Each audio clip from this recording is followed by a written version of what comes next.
बिस्मिल्लाहिर्रहमानिर्रहीम। अस्सलाम वालेकुम।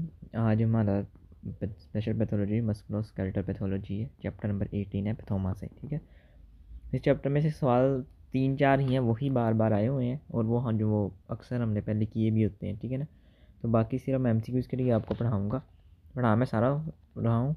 ठीक है ना, लेकिन इसमें से आपने करने अच्छे से वही तैयार हैं जो पास पेपर में आए हुए हैं, और वो 3 से 4 सवाल ही हैं, वही रिपीट होते हैं। ठीक है, तो चलिए शुरू करते हैं। सबसे पहले आता है जी हमारे पास स्केलेटल सिस्टम में हमारी जो पहली बीमारी है वो है एकोंड्रोप्लेजिया। ए मतलब एब्सेंस है एबनॉर्मल, कॉन्ड्रो से हमारे कॉन्ड्रोसाइट, और प्लेजिया से ग्रोथ, यानी इसमें हमारी जो कॉन्ड्रोसाइट से रिलेटेड ग्रोथ है ना, उसमें कोई एबनॉर्मलिटी या इम्पेयरमेंट होगी। ठीक है, तो इसमें होता है क्या जी, इम्पेयर्ड कार्टिलेज प्रोलिफरेशन, यानी हमारी जो कार्टिलेज है ना उसकी प्रोलिफरेशन या उसकी जो ग्रोथ है वो इम्पेयर्ड हो जाती है इन द ग्रोथ प्लेट। ठीक है, जिसकी वजह से हमें कॉमन काज ऑफ क्या है, ड्वार्फिज्म है। ठीक है, उसके बाद इसमें म्यूटेशन हमारे पास कौन सी होती है, due to activating mutation in fibroblast growth factor receptor 3, FGFR3 के अंदर एक्टिवेटिंग म्यूटेशन होती है। एक्टिवेटिंग म्यूटेशन क्या होती है, यानी इसकी एक्टिविटी बढ़ जाती है, और जब इसकी ओवर एक्सप्रेशन होती है ना FGFR3 की, ये इनहिबिट कर देता है ग्रोथ को। ठीक है ना, उसके बाद जी अदर जो म्यूटेशन है ना वो स्पोरेडिक भी हो सकती है और इंक्रीज पैटर्नल एज से रिलेटेड भी हो सकती है। ठीक है, उसके बाद क्लिनिकल फीचर्स इसके क्या होते हैं, क्लिनिकल फीचर्स में ये होता है कि शॉर्ट एक्सट्रीमिटीज़ होती हैं और normal size head and chest होती है। अब ये क्यों होती है कि क्योंकि असल में ये है कि कॉन्ड्रोसाइट जो ग्रोथ होती है या इंट्रा एंडोकॉन्ड्रल बोन फॉर्मेशन सिर्फ हमारी ये जो पेरिफेरल है ना बोन्स, यानी जो अपेंडिकुलर बोन्स है यानी हमारे लिम्स की बोन है, इनके अंदर जो हमारी बोन्स बन रही होती है ना वो एंडोकॉन्ड्रियल उनकी फॉर्मेशन होती है। और जो हमारी चेस्ट और ये एक्सियल स्केलेटल की बोन्स है ना, इनकी इंट्रामेम्ब्रेनस बोन फॉर्मेशन होती है। अब एंडोकॉन्ड्रियल बोन फॉर्मेशन क्या होती है, इसमें से हमें पहले कार्टिलेज का एक मैट्रिक्स बनता है। ठीक है, उसके बाद उसको रिप्लेस किया जाता है बोन से। अब हमारे पास इम्पेयरमेंट है कार्टिलेज की। ठीक है ना, तो कार्टिलेज की वजह से कार्टिलेज मैट्रिक्स सही नहीं बन सकेगा और वहाँ पे सही बोन डेपोजिशन नहीं हो पाएगी, और इसलिए जैसे जो हमारी एंडोकॉन्ड्रियल बोन फॉर्मेशन है ये इफेक्टेड होगी। उसकी वजह से हमारे क्या होंगे, शॉर्ट एक्सट्रीमिटीज़, यानी उनके जो अपेंडिसेस है ना यानी उनके लिम्स होंगे वो छोटे होंगे, लेकिन हेड और चेस्ट जो इंट्रामेम्ब्रेनस जहाँ पे बोन बनती है वो सारे उनके नॉर्मल साइज़ के होंगे। ठीक है, अब इसमें आ जाए जी मेंटल फंक्शन, लाइफ स्पैन और फर्टिलिटी, ये इफेक्ट नहीं होंगे। ठीक है ना, ये नॉर्मल ही रहेंगे। तो इसमें सिर्फ हमारे पास कंप्लेन क्या आएगी कि उनकी एक्सियल ग्रोथ भी ठीक होगी लेकिन उनके लिम्स जो होंगे वो छोटे होंगे, और इसमें ड्वार्फिज्म आता है। ठीक है, ये हमारे पास आ गया एकोंड्रोप्लेजिया। उसके बाद हमारे पास आ जाता है ऑस्टियोजेनेसिस इम्परफेक्ट। ये हमने बहुत बार पढ़ी हुई है, बायोकेमिस्ट्री से पढ़ते आ रहे हैं हम सेकेंड ईयर से।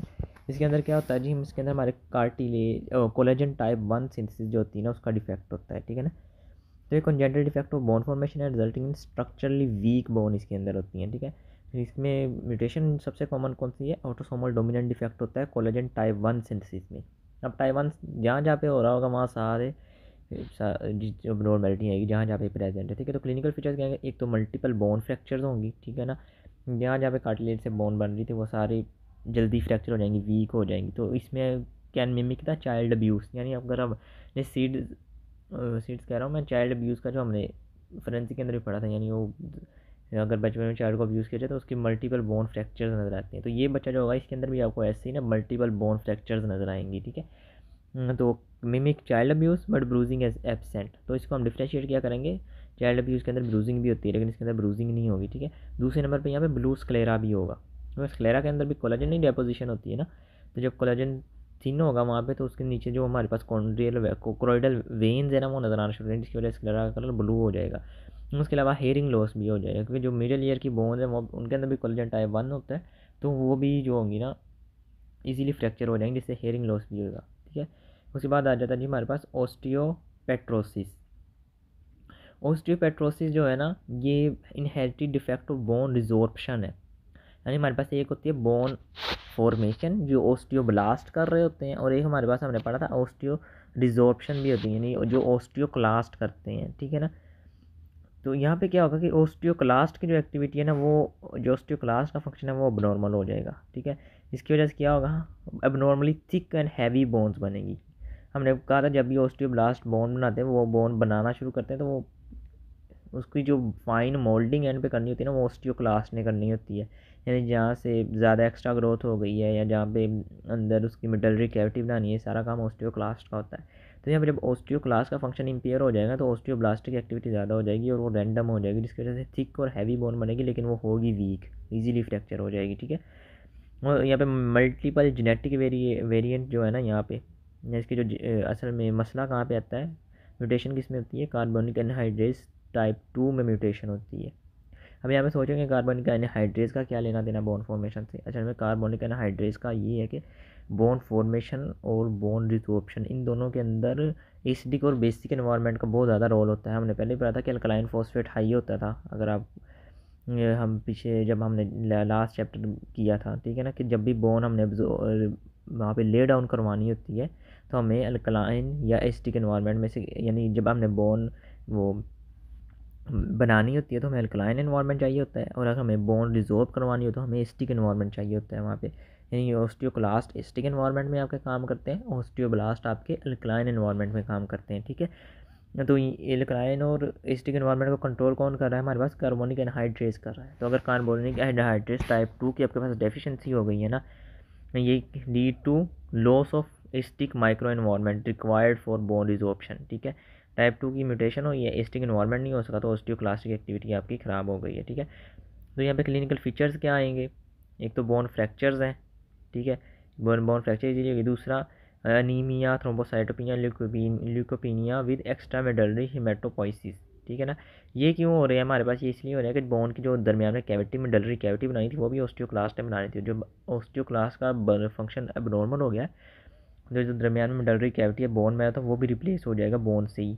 ठीक है ना, यानी वो कैविटी या जो सॉफ्ट बोन थी वो भी हमारी हार्ड बोन से रिप्लेस हो जाएगी। ठीक है, उसको हम कहते हैं माइलोथीसिक प्रोसेस। ठीक है, तो फिर इसमें क्या होगा, जब आपका बोन मैरो कम होगा तो उससे कौन सी डिजीज आएंगे, नीमिया हो जाएगा, थ्रोम्बोसाइटोपिनिया हो जाएगा, ल्यूकोपिनिया हो जाएगा, यानी आपकी जो मेटोपोइसिस थी वो सारी इम्पेयर हो गई है, और एक्स्ट्रा डलरी मेटोपोइसिस होगी, यानी आपकी स्प्लीन या लीवर के अंदर मेटोपोइसिस हो रही होगी इनके अंदर। फिर उसके अलावा क्या होगा, विजन एंड हेयर इम्पेयरमेंट आएगी वैसे ही। ठीक है ना, ये क्यों आएगी जी, इसमें जो हमारी क्रेनियल नर्व्स है उनके ऊपर कंप्रेशन आएगी।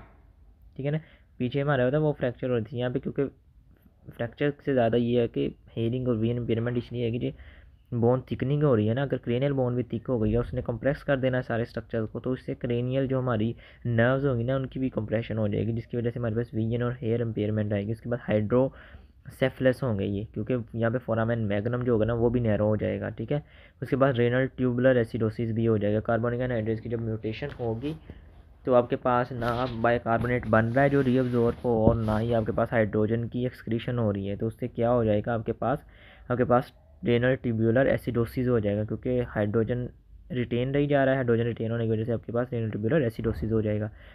अब lake of carbonic hydrate result in decrease tubular reabsorption हो, वही देखें, यानी बाइकार्बोनेट के पास अब्जॉर्प्शन नहीं हो रही। ठीक है, उससे मेटाबॉलिक एसिडोसिस, दूसरा आपके पास हाइड्रोजन की एक्सक्रीशन भी नहीं हो रही। ठीक है, तो मेटाबॉलिक आपके पास एसिडोसिस डेवलप हो जाएगा। इसका ट्रीटमेंट हमारे पास क्या होता है, ट्रीटमेंट हम करते हैं बोन मैरो ट्रांसप्लांट। असल में हमारे पास ओस्टियोक्लास्ट के अंदर कार्बोनिक एनहाइड्रेस की म्यूटेशन आ रही है ना, जिससे ओस्टियोक्लास्ट की एक्टिविटी ख़राब हो रही है। ठीक है, तो हम यहाँ पे क्या करेंगे, हम बोन मैरो ट्रांसप्लांट कर देंगे। बोन मैरो ट्रांसप्लांट करेंगे तो नए मोनोसाइट से जो नए ओस्टियोक्लास्ट आएंगे वो हमारे पास ठीक होंगे। ठीक है, वो अपना सही स्टिक इन्वायरमेंट बनाएंगे और उसमें काम करेंगे। ठीक है, तो ये हमारे पास ओस्टियोपेक्टोसी हो गया। उसके बाद हमारे पास टॉपिक आता है रेकिट्स या फिर ऑस्टियोमलेशिया, ये आपने पढ़ा हुआ है। ठीक है ना, वही है, इसमें विटामिन डी से एसोसिएटेड ये सिम्टम है, जिसके अंदर डिफेक्टिव मिनरलाइजेशन ऑफ ओस्टियोइड होती है। ओस्टियोइड क्या होता है, ओस्टियोइड असल में एक वही समझो जो कोलेजन का मैट्रिक्स है ना, इसी तरह पहले हमारे पास जो ओस्टियोब्लास्ट होते हैं ना वो एक ओस्टियोइड बनाते हैं। ठीक है ना, उसके बाद उस ओस्टियोइड के अंदर आपकी मिनरलाइजेशन होती है कैल्शियम और फॉस्फेट की, तो बोन बनाने के लिए। ठीक है, विटामिन डी हमारे पास असेंशियल है, जिसने कैल्शियम और फॉस्फेट का जो रेगुलेशन करनी है। ठीक है ना, अब्जॉर्प्शन करवानी है। ठीक है, विटामिन डी बनता कहाँ से, 85% हमारा स्किन एक्सपोजर सनलाइट से बनता है, और उसके अलावा 15% हम डाइट से लेते हैं। ठीक है, उसके अलावा विटामिन डी किसके ऊपर डिपेंड करता है, विटामिन डी हाइड्रोक्सिलेशन के ऊपर भी डिपेंड करता है, जो 25 हाइड्रोक्सिलेशन लीवर से होती है और 1 alpha hydroxylation proximal tubule of kidney से होती है। यानी अगर किडनी या लीवर के अंदर भी कोई मसला आ गया और एक्टिव विटामिन डी नहीं बन रहा तो उसकी वजह से भी हमारे ऑस्टियोमलेशिया रिकेट्स डेवलप हो जाएगा। उसके अलावा अगर आपकी विटामिन डी बॉडी के अंदर नहीं बन रही या डेफिशिएंसी हो गया उसकी वजह से भी होगा। ठीक है ना, अब यहाँ पे क्या होगा जी, vitamin D deficiency seen with decrease sun exposure, यानी सन एक्सपोजर आपका काम है यानी नॉर्दर्न लैटिट्यूड्स के अंदर। पुअर डाइट है या उसकी माल एब्जॉर्प्शन है या लिवर फेलियर, रेनल फेलियर, किसी की वजह से भी अगर आपकी विटामिन डी की डेफिशिएंसी आ गई है तो बच्चों के अंदर आपके पास रिकेट्स होगी। ठीक है, इसमें क्या होगा, result in abnormal bone demineralisation. ठीक है, बोन की जो मिनरलाइजेशन है वो एबनॉर्मल हो जाएगी। उसमें most commonly rising in children age less than one age के चिल्ड्रन जो होते हैं ना उनके अंदर रिकेट्स आती है। तो वैसे बच्चों में ही होती है लेकिन ज़्यादा कॉमन किन में है, एज लेस देन 1 हो। इसमें क्या आएगी, पिजन ब्रेस्ट आएगी, यानी जो आपका उनकी चेस्ट होगी ना वो पिजन शेप हो जाएगी। ठीक है ना, यानी उसकी जो मैन्यूब्रियम होता है ना वो डोम शेप हो जाती है। ठीक है, बाहर को निकल आती है, यानी bending of the ribs with anterior protrusion of sternum. ठीक है, उसके बाद हमारे पास आ जाता है जी frontal bossing in large forehead. ठीक है, due to osteoid deposition on the skull, यानी ओस्टियोइड डेपोजिशन हो जा रही है लेकिन बोन फॉर्मेशन नहीं हो रही, इसकी वजह से आपको फ्रंटल बोसिंग हो जाएगी।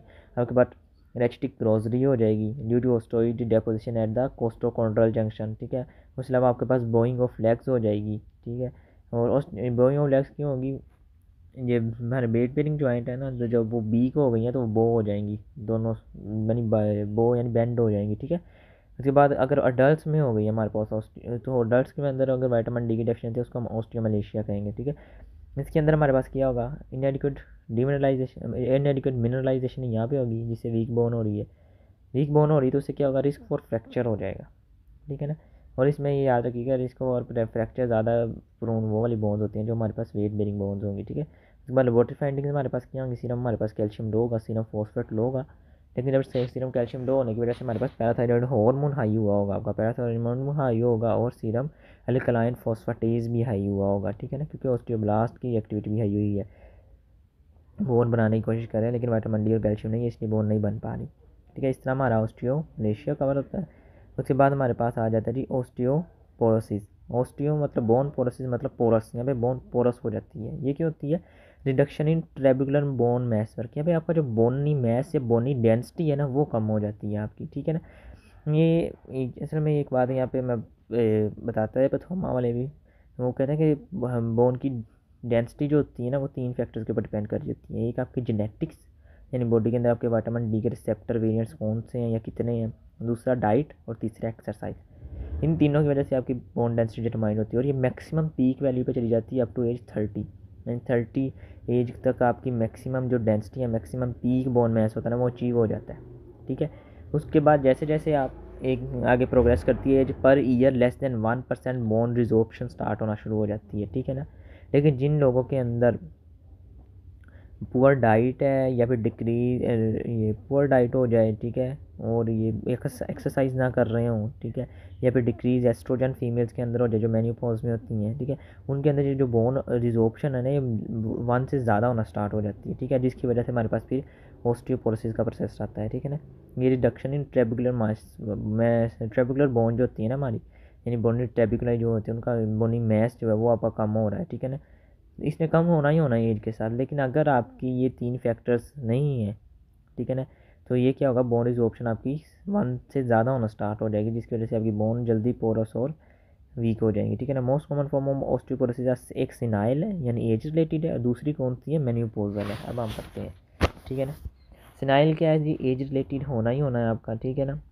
अब इसमें क्लिनिकल फीचर्स क्या आएंगे आपके, और मेन्यूपोजल का क्या था जी, मेन्यूपोजल का जो फीमेल का जो एस्ट्रोजन होता है ना उसका डायरेक्ट इफेक्ट होता है बोन डेपोजिशन के ऊपर। ठीक है ना, अगर हमने ये पढ़ा भी हो कि जो पोस्ट मेन्यूपोजल वुमेन होती है उनको आपको कैल्शियम विटामिन डी का इंटेक करवाना चाहिए या फिर हम उन्हें एस्ट्रोजन थेरेपी के ऊपर भी रख देते हैं। ठीक है, क्योंकि इनके सिम्टम्स ज़्यादा आते हैं, ऑस्टियोपोरोसिस और ऑस्टियोमलेशिया के चांसेस ज़्यादा होते हैं जो पोस्ट मेन्यूपोजल वुमेन होती हैं। ठीक है, तो इसके क्लिनिकल फीचर्स क्या नहीं, एक तो बोन पेन और बोन फ्रैक्चर आएगी वेट बेरिंग एरियाज़ के अंदर सच एज वर्टिब्रा में, ठीक है, हिप में, डिस्टल रेडियस में। ठीक है, जब वर्टिब्रा में leads to loss of height and kyphosis हो जाएगा और हाइट भी कम हो जाएगी। बोन डेंसिटी जो है ना वो डेक्सा स्कैन से आप देखेंगे वो कम हो रही होगी। Serum calcium phosphate PTH alkaline phosphate इसमें नॉर्मल होंगे। ठीक है ना, तो इसमें इनका कोई मसला नहीं आ रहा। बोन की डिजॉर्प्शन ज़्यादा हो गई है तो आपके ये चारों नॉर्मल होंगे। ठीक है, यहाँ पे आप डिफ्रेंशिएट इसको कर सकते हैं ऑस्टियोमलेशिया से, यानी उसके अंदर आपके जो ये थे ना पीटीएच और अल्कलाइन फॉस्फेट हाई थे लेकिन इसके अंदर ये सारे नॉर्मल आएंगे। ठीक है, उसके बाद हमारे पास ट्रीटमेंट क्या आना है। ट्रीटमेंट में हमें एक्सरसाइज, विटामिन डी, कैल्शियम देनी है। इसमें हमने बोन लॉस को लिमिट करना है। हम उसको रोक नहीं सकते क्योंकि वो एज रिलेटेड है, लेकिन हम उसको लिमिट कर सकते हैं, ठीक है। तो हम एक्सरसाइज कैल्शियम और विटामिन डी से कर देंगे। उसके अलावा 20 फोस्फोनेट्स दिए जाते हैं, ये अपोप्टोसिस करवा देते हैं ऑस्टियोक्लास्ट के, क्योंकि बोन रिजॉर्प्शन तो ऑस्टियोक्लास्ट ने करवानी है। उसके बाद एस्ट्रोजन रिप्लेसमेंट थेरेपी डिबेटेबल है कि वीमेन के अंदर कैरी करनी चाहिए, क्योंकि इसके साइड इफेक्ट भी आते हैं। उसके ग्लूकोकोर्टिकोइड कॉन्ट्राइंडिकेटेड है, क्योंकि ये ऑस्टियोपोरोसिस को वर्सन करते हैं, तो ये आपने नहीं देने, ठीक है, ये याद रखना आपने। उसके बाद हमारे पास आती है Paget disease of bone. Paget disease क्या होती है, इसमें ऑस्टियोक्लास्ट और ऑस्टियोब्लास्ट की जो एक्टिविटी है ना, उसमें इम्बैलेंस हो जाता है आपके पास, ठीक है। इसमें इम्बैलेंस में आपके क्या हो सकते हैं, ये यूजली जो होती है ना लेट अडल्ट होती है, यानी 60 साल की उम्र के बाद ही नज़र आता है, ठीक है ना। एटियोलॉजी इसकी अननोन है, पॉसिबल इसको कहते हैं पोस्ट वायरल, यानी इससे पहले कोई वायरल इन्फेक्शन हुई होती है और उस वो वायरल इन्फेक्शन जो होती है ना, वो आपके ऑस्टियोक्लास्ट जो होते हैं ना उनके फंक्शन को कोई डिस्टर्ब कर देती है, जिससे ऑस्टियोक्लास्ट एक्टिविटी आपकी बहुत ज़्यादा हाई हो जाती है, ऑस्टियोक्लास्ट आपके क्रेजी हो जाते हैं, ठीक है। इसमें क्या होता है जी, localised process involving one of two bones, ठीक है, वन और बोथ बोन्स, यानी ये लोकलाइज्ड होता है, किसी एक साइड या किसी एक बोन के ऊपर हो रहा होगा, पूरे एंटायर स्केलेटन में आपके चेंजेस नहीं आएंगे जिस तरह हमारे ऑस्टियोपोरोसिस में आ रहे थे, ठीक है ना। इसमें अब दूसरा क्या होगा जी, 3 डिस्टिंक्ट स्टेजेस होती हैं। सबसे पहले ऑस्टियोक्लास्टिक स्टेज होगी, यानी मैंने कहा था ना ऑस्टियोक्लास्ट के ऊपर आपके वो आएंगे, ऑस्टियोक्लास्ट में इम्पेयरमेंट होते हैं, उसकी एक्टिविटी बहुत ज़्यादा हाई होती है। तो सबसे पहली स्टेज आपकी ऑस्टियोक्लास्टिक होती है, जिसमें एक्सेस बोन रिजॉर्प्शन करते हैं आपके ऑस्टियोक्लास्ट, लेकिन जब बहुत ज़्यादा बोन रिजॉर्प्शन हो जाती है तब आपके ऑस्टियोब्लास्ट एक्टिवेट होते हैं। फिर क्या होता है जी, ऑस्टियोब्लास्ट आपके बोन बनाना शुरू कर देते हैं, ऑस्टियोक्लास्ट को रिजॉल्व कर जा रहे होते हैं। ये मिक्स स्टेज होती है जिसमें ऑस्टियोब्लास्टिक और ऑस्टियोक्लास्टिक दोनों एक्टिविटी होती हैं। नंबर 3 पे क्या होता है जी, ऑस्टियोब्लास्ट आपके ऑस्टियोक्लास्ट को ख़त्म कर देते हैं और एंड पे सिर्फ ऑस्टियोब्लास्ट रह जाते हैं आपके पास, ठीक है ना। तो तीसरी स्टेज आपको ऑस्टियोब्लास्टिक होती है। अब यहाँ पे मसला क्या होता है, जब बहुत ज़्यादा एक्सेस बोन अचानक रिजॉर्प्शन होनी चाहिए, उससे भी बोन वीक हो जाएगी। दूसरा ऑस्टियोब्लास्ट, अब देखेंगे बोन रिजॉर्प्शन बहुत ज़्यादा हो गई, वो अचानक बहुत रैंडमली बोन को रिप्लेस करना शुरू करेंगे। जब इतनी सडनली बोन रिप्लेस हो रही होगी तो उसके अंदर क्या आ जाएगी, उसके अंदर वो सही से मिनरलाइजेशन नहीं हो पाएगी, ठीक है ना। तो बोन थिक तो हो जाएगी लेकिन बोन स्क्लेरोटिक होगी और फ्रैक्चर इजीली कर जाएगी, ठीक है ना। तो end result is thick and sclerotic bone that fracture easily, ठीक है ना। और biopsy reveals mosaic pattern of laminar bone, ठीक है। मोज़ेक पैटर्न क्या है, वैसे हम बोन देखें तो हमारे पास एक मुकम्मल ओस्टियोन इन लेयर्स की फॉर्म में डेवलप हो रही थी बोन, जिसके अंदर ओस्टियोन सिस्टम बनता था, एक ओस्टियोन साइड पे, दूसरा राउंड राउंड सर्कल्स। आपने देखा कि एक बड़ी खूबसूरत सा पैटर्न होता है कि अरेंजमेंट के साथ बोन बनती है। लेकिन यहाँ पे क्या होगा, क्योंकि वो हैप्पैज़र्ड काम हो रहा है, तो मोज़ेक पैटर्न जैसे पजल के पीसीज होते हैं ना, ऐसे टुकड़ों की फॉर्म में बोन बनी होगी। ये डायग्राम में आपको नज़र भी आ रहा होगा अगर आपके पास अच्छी बुक है, वरना आपको ये पथोमा वाले ने दिखाया भी होगा कि यहाँ पे ना जिस तरह पजल के पीसेस होते हैं ना, इस तरह टुकड़े जुड़े होंगे, ठीक है। तो मोज़ेक पैटर्न आप में नजर। क्लिनिकल फीचर्स क्या आएंगे इसके अंदर, बोन पेन आएगा, माइक्रो फ्रैक्चर्स आएंगे, इंक्रीज है at skull is commonly affected, यानी जब बोन अचानक थिक हो उससे साइज बढ़ जाएगा। हेयरिंग लॉस आएगी, जब बोन थिक होगी तो वो क्रेनियल नर्व को कंप्रेस कर देगी। उसके अगर फेशियल बोन आपकी इन्वॉल्व हो गई तो लाइन लाइक फेसेस आ जाएगा, ठीक है ना। उसके अलावा आइसोलेटेड एलिवेटेड अल्कलाइन फॉस्फेट, ठीक है ना, ये मोस्ट कॉमन कॉज है आइसोलेटेड अल्कलाइन फॉस्फेट हाई होने का 40 साल के बाद। क्यों, ऑस्टियोब्लास्टिक एक्टिविटी अचानक हाई हुई है तो अल्कलाइन फॉस्फेट हाई हो जाएगा आपका। ट्रीटमेंट क्या करेंगे हम, कैल्सिटोनिन देंगे स्टार्ट में, ऑस्टियोक्लास्ट के फंक्शन को इनहिबिट कर देता है वो, ठीक है। दूसरा हम क्या करेंगे, बिसफोस्फोनेट्स देंगे, इनका अपोप्टोटिक रोल होता है ऑस्टियोक्लास्ट के ऊपर, ठीक है। कॉम्प्लिकेशन क्या हो सकती है, हाई कार्ड, जब बोन हैफेजर्स बन रही है तो अंदर वस्कुलराइजेशन भी हो रही है, तो एवी शंट्स बन जाएंगे आपके बोन के अंदर काफ़ी ज़्यादा। जब एवी शंट्स बनेंगे तो उसमें क्या होगा, कार्डिक आउटपुट इंक्रीज हो जाएगी और आप कार्डिक फेलियर में जा सकते हैं। दूसरा क्या, ऑस्टियोसार्कोमा बन सकता है, यानी ऑस्टियोसार्कोमा में क्या है कि ऑस्टियोब्लास्ट की एक्टिविटी इसके अंदर अचानक आई हुई है तो उससे मलिग्नेंट ट्यूमर हो सकता है ऑस्टियोब्लास्ट का, जिसको हम ऑस्टियोसार्कोमा कहते हैं। उसके बाद आ जाए जी ऑस्टियोमाइलाइटस। माइलाइटस इन्फ्लेमेशन है, ठीक है, इन्फेक्शन की वजह से होगी। ऑस्टियोमाइलाइटस होता है इन्फेक्शन हो जाए बोन में या बोन मैरो में, यूजली अकर इन चिल्ड्रन होती है। मोस्ट कॉमन बैक्टीरिया जो है ना, मोस्ट कॉमनली बैक्टीरियल होती है। स्प्रेड कौन सा है, हेमेटोजेनस स्प्रेड, ठीक है। अब इसमें कौन से बैक्टीरिया हो सकते हैं, चिल्ड्रन के अंदर ट्रांसिएंट बैक्टीरियमिया हो सकता है और ये मोस्टली मेटाफाइसिस को प्रेजेंट करता है। बोन के 3 पार्ट होते हैं, अगर आपको पता हो। सबसे जो हमारी शाफ्ट होती है उसको डायाफाइसिस कहते हैं। शाफ्ट के ऊपर जो हमारी एक ग्रोथ प्लेट जिसको हम कहते होते थे ना, वो मेटाफाइसिस होती है। और उससे ऊपर का जो एरिया होता है ना जहाँ पे बोन ख़त्म हो रही थी उसको हम एपीफाइसिस कहते हैं, ठीक है ना। तो इसमें क्या होगा, जब बच्चों के अंदर अगर बैक्टीरिया ने इन्वॉल्व किया ना वो मेटाफाइसिस को इफेक्ट करेगा, ठीक है ना। और अगर बड़ों के अंदर ओपन माउथ बैक्टीरियमिया ने इफेक्ट किया तो वो एपीफाइसिस के ऊपर अटैक करेगा, ठीक है। कोजेज इसमें कौन से आएंगे, स्ट्रेप्टोकोकस ऑरिस सबसे कॉमन कहा है, 90% ऑफ केसेज में होता है, या फिर नाइजीरिया गनोरी भी हो सकता है जो सेक्सुअली एक्टिव यंग अडल्ट हों। साल्मोनेला होगा सिकल सेल डिजीज़ में, सुडोमोनास होगा आईवी ड्रग अब्यूज़र्स के अंदर, डायबिटिक्स के अंदर, पास्चुरेला होगा जिनका एसोसिएशन हो किसी कैट डॉग बाइट या स्क्रैच के साथ, ठीक है। मायोबैक्टीरियम ट्यूबरकुलोसिस होगा अगर किसी को जो माइकोबैक्टीरियम अगर वो वर्टिब्रा तक स्प्रेड करके, या पोर्ट्स डिजीज़ होगी, ठीक है। क्लिनिकल फीचर्स आपके पास क्या आएंगे, वही बोन पेन आएगा लेकिन साथ में साइंस ऑफ इन्फेक्शन भी आएंगे, यानी फीवर और लिकोसाइटोसिस मिलेगा आपको। उसके अलावा आपको लिटिक फोकस नज़र आएगा एक्सरे के ऊपर सराउंडेड बाय स्क्लेरोसिस। अब लिटिक फोकस क्या होता है, लिटिक फोकस का दूसरा नाम स्क्वेस्ट्रम भी होता है, ये पास क्वेश्चन के अंदर पूछा हुआ उसने ना कि डिफ्रेंशिएट करें या डिफाइन करें स्क्वेस्ट्रम क्या होता है और इन वेनिकुलम क्या होता है, ये प्रोनाउंसिएशन देख लीजिएगा। इनवोल्क्यूलम, इनवोल्यूक्रम सही है ना, इन दोनों में पूछा हुआ है। तो जो हमारे पास स्क्वेस्ट्रम होता है ना, ये असल में क्या होता है कि जो हमारे पास ऑस्टियोमाइलाइटिस है ना, इसने जाके बोन को एक जगह इन्फेक्शन करती है, नेक्रोसिस स्टार्ट करती है। तो जो सेंट्रल फोकस हो गया, सेंट्रल नेक्रोसिस वाली डेड बोन होगी ना, central dead piece of bone या नेक्रोटिक बोन, उसको हम स्क्वेस्ट्रम कहते हैं, ठीक है।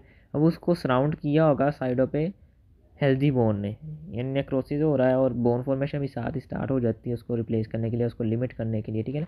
तो जो layer of sclerosis due to living bone formed around the dead necrotic area है ना, उसको हम इनवोल्यूक्रम कहते हैं, ठीक है ना। तो इन दोनों का डिफरेंस आया हुआ है, लिख लीजिएगा। ये central dead piece of bone जो है उसको स्क्वेस्ट्रम कहेंगे, और layer of sclerosis that surround the central dead necrotic bone is called involucrum, ठीक है। तो इसका डायग्नोसिस हमने ब्लड कल्चर से करना है, ब्लड कल्चर से हमें पता चलेगा कि बैक्टीरियल इन्फेक्शन है या नहीं है। उसके बाद आखिरी जो इससे रिलेटेड डिजीज़ है वो है एवास्कुलर नेक्रोसिस, इसको एसेप्टिक नेक्रोसिस भी कहते हैं। इसमें क्या होगा, नेक्रोसिस हो रहा होगा, ठीक है, एक तो एसेप्टिक होगा, दूसरा एवास्कुलर। एवास्कुलर मतलब क्या है कि ब्लड सप्लाई उसको नहीं जा रही, तो इसमें इस्कीमिक नेक्रोसिस होता है बोन और बोन मैरो का। कोजेज आपके कौन से होंगे, ट्रॉमा हो गया है, फ्रैक्चर हो गया है, स्टीरॉइड्स। स्टीरॉइड्स कैसे करते हैं, स्टीरॉइड आपको पता है फैट हाइपरट्रॉफी करवाते हैं, फैट एम्बोलाई बनेगा, एम्बोलाई ने जाके ब्लड को इम्पीड कर देना और उसके बाद ब्लड इम्पीडेंस इस्कीमिया हो जाना है। तो trauma, fracture, steroid, sickle cell anaemia हो गया, या कैसन्स डिजीज़। कैसन्स डिजीज़ आपको पता है कि ये होती थी डीकम्प्रेशन सिकनेस है, ठीक है ना, जिसमें आपके गैस या नाइट्रोजन के एम्बोलाई बन जाते हैं, वो जाके बोन के अंदर डिपॉजिट हो या बोन के ब्लड फ्लो को रोकेंगे और वहाँ पे आपके इस्कीमिया हो जाएगा, ठीक है ना। इसको बैंड्स भी कहते थे इस डिजीज़ को, ठीक है। उस तो ये सारे कॉजेज हो सकते हैं। इसके फीचर क्या है, osteoarthritis and fracture are major complication, यानी एक तो आपको ऑस्टियोआर्थराइटिस कहते हैं, वियर टियर ऑफ जॉइंट, ठीक है ना। तो आपका ऑस्टियोआर्थराइटिस हो रहा होगा और सारे फ्रैक्चर्स जो है ना ये मेजर कॉम्प्लिकेशन होती है इसकी। अब हमारे पास आ जाता है जी, अच्छा एक ये पास क्वेश्चन आया हुआ है, ये ऑस्टियोमाइलाइटिस ट्यूबरकुलस, हमने कहा था ना इन्फेक्शन के अंदर ट्यूबरकुलस भी हो सकती है, यहाँ पे लिखी नहीं हुई तो ये लिख लें। ये एक या दो बार ये सवाल पूछा हुआ है पास क्वेश्चन में, बता रहा salient features of osteomyelitis tuberculous, ठीक है। ये अगर आपने पास पेपर से देखना वहाँ से देखने लिखना चाहें तो लिख लें।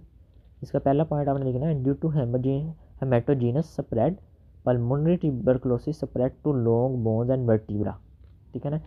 इसमें क्या होता है जी, हेमेटोजेनस स्प्रेड की वजह से पल्मोनरी ट्यूबरकुलोसिस जो है ना वो स्प्रेड कर जाता है लॉन्ग बोन्स या वर्टिब्रा तक। दूसरा पॉइंट इसका क्या है, ट्यूबरकल बेसिलस जो हमारे पास बैक्टीरिया है ना, इज़ द माइक्रो एरोफिली, ठीक है ना, वो ऑक्सीजन लविंग स्पीसी है। Common site synovium due to high oxygen pressure, ठीक है। जो हमारा साइनोवियम होता है ना जॉइंट का, वहाँ पे ऑक्सीजन प्रेशर हाई होता है, इसलिए वो लव टू वहाँ पे जाना वो पसंद करता है, ठीक है, इसलिए वो बोन्स को ज़्यादा इफेक्ट करता है, ठीक है। उसके बाद दूसरा क्या, cause granulomatous inflammation with caseous necrosis and extensive bone destruction. हमें पता था ट्यूबरकल इन्फेक्शन के अंदर हमारे पास ग्रैनुलोमेटस इन्फ्लेमेशन आती है विद केजियस निक्रोसिस, तो यही होगा, ठीक है। चौथे पॉइंट पे क्या होगा, tuberculosis infection of vertebra cause their deformity and collapse with also neurological symptom, तो ये उन्हें डिफॉर्म कर देगा, कोलैप्स कर देगा और साथ में न्यूरोलॉजिकल सिम्टम्स देगा, ठीक है। तो ये चार पॉइंट है, पहला हेमेटोजेनस स्प्रेड की वजह से जाएगा वहाँ पे, दूसरा माइक्रो एरोफिलिक है तो साइनोवियम में हाई ऑक्सीजन प्रेशर है तो वहाँ पे जाना पसंद करेगा, तीसरा ग्रैनुलोमेटस और केजेस नेक्रोसिस करेगा, और चौथे नंबर पे वर्टिब्रा की डिफॉर्मिटी, कोलैप्स और साथ में न्यूरोलॉजिकल सिम्टम्स भी करेगा। ठीक है, तो ये आपका ऑस्टियोमाइलिटिस ट्यूबरकुलस के सेलिएंट फीचर्स उन्होंने पूछे हैं। ठीक है, अब आ जाए बोन ट्यूमर्स के ऊपर। जब बोन ट्यूमर्स के 1-2 बार SCQ आया हुआ है, जो उसने एक में ना सिंपल इसकी क्लासिफिकेशन ही पूछी हुई है कि क्लासीफाई बोन ट्यूमर्स। तो क्लासिफिकेशन हम इसकी कैसे करते हैं वो लिख लें। 2 तरह होगी, एक बिनाइन ट्यूमर हो सकते हैं या मैलिग्नेंट ट्यूमर हो सकते हैं। ठीक, तो बनाइन ट्यूमर्स में आपके पास कौन से हैं? ओस्टियोमा बनाइन ट्यूमर है, ओमा है। ओस्टियोइड ओस्टियोमा बिनाइन ट्यूमर है आपके पास। ठीक है, ओस्टियोकॉन्ड्रोमा ये भी आपके पास बिनाइन ट्यूमर है। ठीक है, दूसरे आपके पास कौन से होंगे? मैलिग्नेंट ट्यूमर हो सकते हैं। मैलिग्नेंट ट्यूमर्स में आपके पास कौन से आएंगे? ओस्टियोसार्कोमा हो सकता है, जाइंट सेल ट्यूमर हो सकता है आपके पास, इविंग सार्कोमा हो सकता है। ठीक है, तो ये आपके पास बोन के मैलिग्नेंट ट्यूमर आएंगे। ठीक है, अब आ जाए जी, स्टार्ट करते हैं जी। सबसे पहले हमारे पास है ओस्टियोमा। ठीक है, ओस्टियो बोन, ओमा बिनाइन ट्यूमर। ठीक है, तो बिनाइन ट्यूमर ऑफ बोन होता है, मोस्ट कॉमनली ये फेशियल बोन के अंदर होता है। ठीक है, और एसोसिएटेड होता है गार्डनर सिंड्रोम। गार्डनर सिंड्रोम आप GIT के अंदर पढ़ेंगे, जिसमें फेमिलियल पोलिपोसिस होता है, फाइब्रोमेटोसिस होता है, और साथ में आपके फेशियल बोन का ओस्टियोमा होता है। ठीक है, तीनों चीज सिम्टम आते हैं इसमें। तीसरे नंबर पर आपके पास इसके बाद आ जाता है ओस्टियोइड ओस्टियोमा। ठीक है, ओस्टियोइड ओस्टियोमा में क्या होगा जी? ये भी बिनाइन ट्यूमर ही होता है, लेकिन ये ओस्टियोब्लास्ट का होगा। ओस्टियोइड हमें पता है, ओस्टियोइड यहाँ पे भी आएगा वो आपका ओस्टियोब्लास्ट से रिलेटेड है, क्योंकि ओस्टियोब्लास्ट ने पढ़ाना। तो ये बिनाइन ट्यूमर होगा डेट प्रोड्यूस ओस्टियोइड। ठीक है ना, यहाँ पे ओस्टियोब्लास्टिक एक्टिविटी और ओस्टियोइड प्रोड्यूस हो जाएंगे, लेकिन बिनाइन प्रोड्यूस होंगे। Surrounded by rim of reactive bone, यानी सेंटर में एक ओस्टियोइड होगा और उसके साइड पे एक फिर रिएक्टिव बोन का रिम भी बन जाएगा। इसको कहेंगे हम ओस्टियोइड ओस्टियोमा। यंग अडल्ट में होगा, एज 25 साल से कम, कॉमन ज़्यादा मेल्स के अंदर है। ठीक है, और ये कहाँ पे ज़्यादा रहना पसंद करता है? ये कोर्टेक्स ऑफ लॉन्ग बोन के अंदर राइज होता है। ठीक है ना, कोर्टेक्स में जी फीमर के अंदर हो सकता है।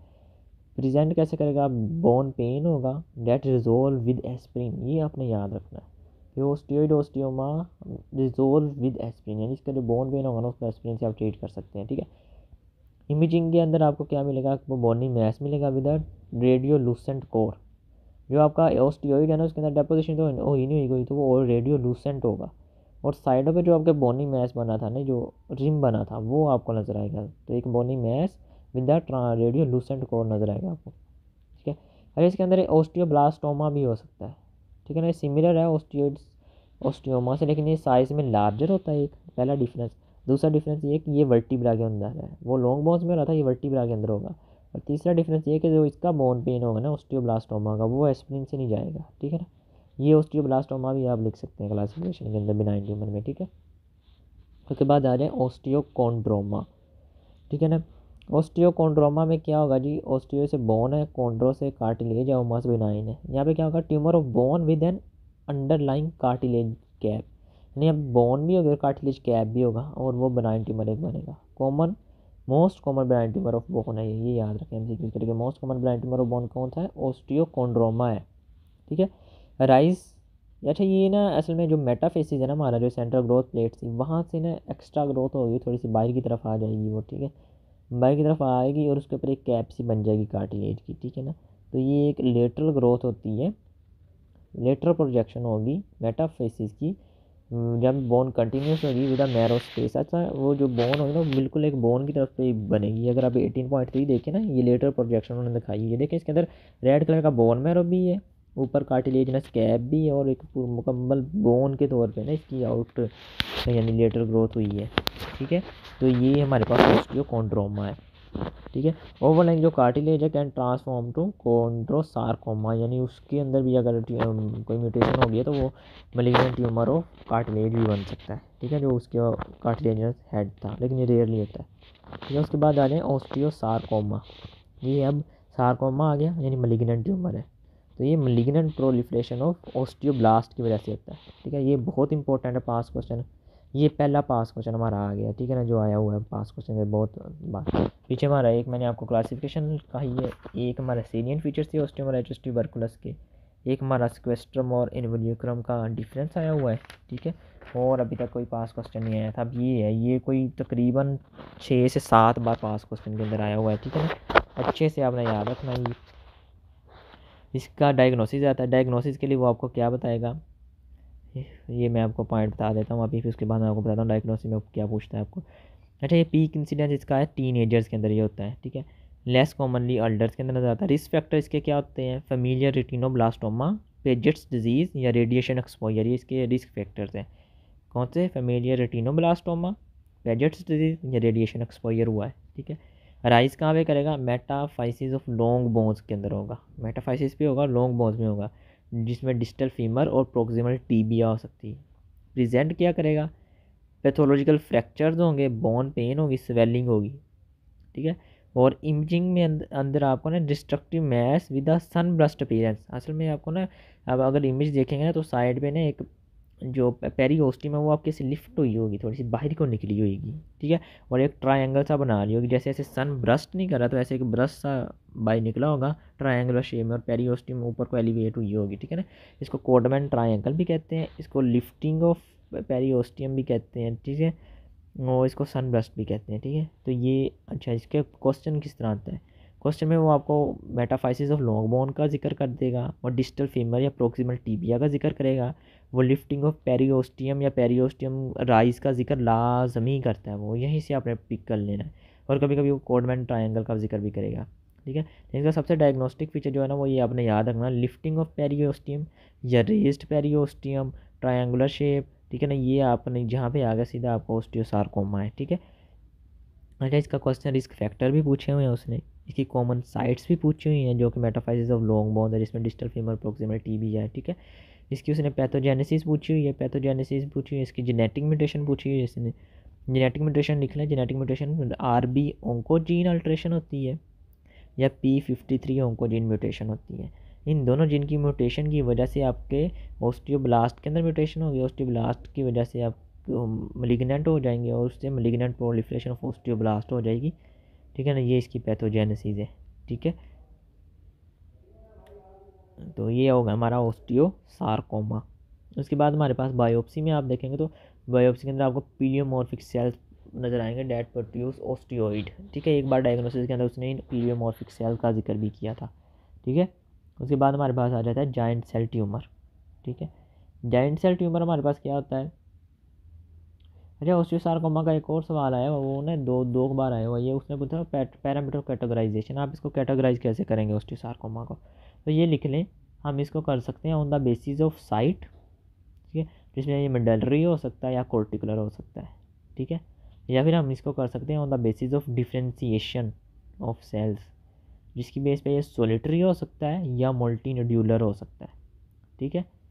और इसकी टाइप्स कौन कौन से वो लिख लें, प्राइमरी ऑस्टियोसार्कोमा हो सकता है, सेकेंडरी ऑस्टियोसार्कोमा हो सकता है, उसके बाद इंट्रामेडलरी हो सकता है, और पुअरली डिफ्रेंशिएटेड हो सकता है। ये 4 टाइप्स हैं इसकी।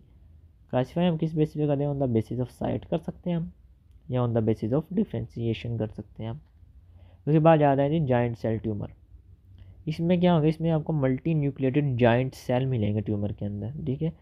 इनको स्ट्रोमल सेल्स भी कहते हैं, यंग अडल्ट के अंदर होते हैं। ये एपिफाइसिस लॉन्ग बोन में होता है। अच्छा, ये आपने याद रखना कि ये वो वह ट्यूमर है, एक ही ट्यूमर है जो एपिफाइसिस के अंदर होता है, बाकी सारे आपको या फिर डायाफाइसिस या मेटाफाइसिस पे होंगे, लेकिन ये वहाँ है जो एपिफाइसिस पे होगा, ठीक है। कहाँ पे होता है एपिफाइसिस लॉन्ग बोन में, जिसमें डिस्टल फीमर और प्रॉक्सिमल टीबिया आ जाती है अपनी, सो बबल अपीयरेंस आती है एक्सरे पे, और लॉन्ग अग्रेसिव ट्यूमर है आपका, लोकली अग्रेसिव होता है, ठीक है। उसके बाद इविंग सार्कोमा है, इसका सवाल आया हुआ 1-2 बार, ठीक है। इसकी वो आमतौर में मॉर्फोलॉजी पूछता है, वो हम एंड पे करेंगे, ठीक है। जब डायग्नोसिस में इसकी ना वो एक चीज़ ये देगा आपको, मैं पढ़ा देता हूँ। ये malignant proliferation of poorly differentiated cell derived from neuroectoderm. तो अच्छा, एक बार उसने सवाल पूछा था कि कौन सा है जो प्रिमिटिव सेल से ट्यूमर बनता है, ठीक है। तो वो ये है इविंग सार्कोमा, जो प्रिमिटिव सेल हमारे पास कौन से न्यूरोएक्टोडर्म के सेल से राइज करता है, cell derived from the neuroectoderm. Rise कहाँ पे होता है, डायफाइसिस ऑफ लॉन्ग बोन्स पे होता है, ठीक है ना। और usually occur in male children less than 15 years old, ठीक है ना, 15 साल से छोटे बच्चों में होगा। Onion skin appearance on the X-ray, यानी इसमें जो ग्रोथ हो रही है वो ओनियन की जिस तरह लेयर बाय लेयर होती है ना, इस तरह layer by layer out growth हुई होगी, उसको हम ओनियन स्किन अपीयरेंस करेंगे, एक्सरे पे आएगी, ठीक है। ये इसका डायग्नोस्टिक फीचर है, और जब भी रहता है ना ये जिक्र वो लाजमी करता है कि ओनियन स्किन अपीयरेंस है एक्सरे के ऊपर, ठीक है। साथ में वो अच्छा एक बार उसने पूछा इसके लैब्स कौन से हैं, इसको डायग्नोस आप कैसे करेंगे, उसमें भी आपने कह देना कि ऑनियन स्किन अपेयरेंस एक्सरे के ऊपर, दूसरा बायोप्सी के अंदर हमें राउंड ब्लू सेल्स मिलेंगे डेट रिजेंबल लिम्फोसाइट्स। ठीक है, डायग्नोसिस में वो यही चीज़ें देता है आपको, ऑनियन स्किन का लाजमी जिक्र कर देता है वो। ठीक है, अच्छा एक बार सवाल उसने ये भी पूछा कि इसके अंदर आपके पास म्यूटेशन कौन सी होती है, तो वो ये याद रखने 1122 ट्रांसलोकेशन होती है इसके अंदर।